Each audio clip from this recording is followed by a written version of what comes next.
Halo semuanya, nama saya Jauhari Saputra dan kali ini saya akan mempresentasikan ringkasan materi pendidikan kewarganegaraan dari sesi 1 sampai 15. Pendidikan kewarganegaraan atau PKN adalah mata kuliah esensial yang bertujuan membentuk warga negara yang sadar akan hak dan kewajibannya. Di era globalisasi, PKN menjadi benteng ideologis bangsa karena kita menghadapi tantangan seperti menurunnya partisipasi pemilu, meningkatnya intoleransi, kasus korupsi, serta pengaruh budaya asing yang masif.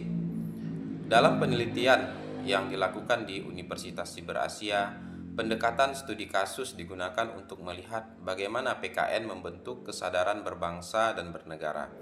Mahasiswa diajak memahami bahwa PKN bukan hanya teori, tetapi juga praktik nyata dalam kehidupan sehari-hari. Secara teori, PKN berlandaskan pada beberapa konsep penting. Pertama, pendidikan karakter. Menurut Licona yang menekankan moral knowing, moral feeling, dan moral action. Yang kedua, integrasi nasional menurut Myron Weiner, yaitu proses penyatuan keberagaman bangsa. Yang ketiga, ketahanan nasional dengan konsep Astagatra yang mencakup Trigatra dan Pancagatra. Serta konstitusionalisme yang menekankan pentingnya ketaatan pada Undang-Undang Dasar 1945 sebagai hukum dasar negara. Hasil penelitian menunjukkan bahwa mahasiswa memahami integrasi nasional sebagai syarat stabilitas, serta pentingnya toleransi dalam mengelola keberagaman. Mereka juga menyadari bahwa hak dan kewajiban warga negara harus berjalan seimbang. Misalnya hak atas pendidikan dan perlindungan hukum, diiringi kewajiban menaati hukum dan ikut serta dalam pembelaan negara. Selain itu, konsep ketahanan nasional dipahami sebagai kondisi dinamis yang harus terus dibangun menghadapi ancaman, tantangan, hambatan, dan gangguan.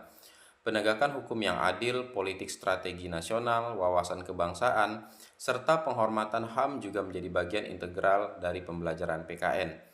Kesimpulannya, pendidikan kewarganegaraan membekali mahasiswa dengan pemahaman komprehensif mengenai nilai kebangsaan, konstitusi, HAM, dan ketahanan nasional. Mahasiswa berperan strategis sebagai agen perubahan dan kontrol sosial, berlandaskan Pancasila dan Undang-Undang Dasar 1945. Sebagai rekomendasi, pembelajaran PKN perlu lebih interaktif dengan studi kasus dan simulasi, melibatkan mahasiswa dalam pengabdian masyarakat, memperbarui materi sesuai tantangan global, serta memperkuat literasi digital agar kita mampu menyaring informasi di era teknologi. Terima kasih, semoga ringkasan ini memberi gambaran jelas tentang urgensi pendidikan kewarganegaraan di era globalisasi.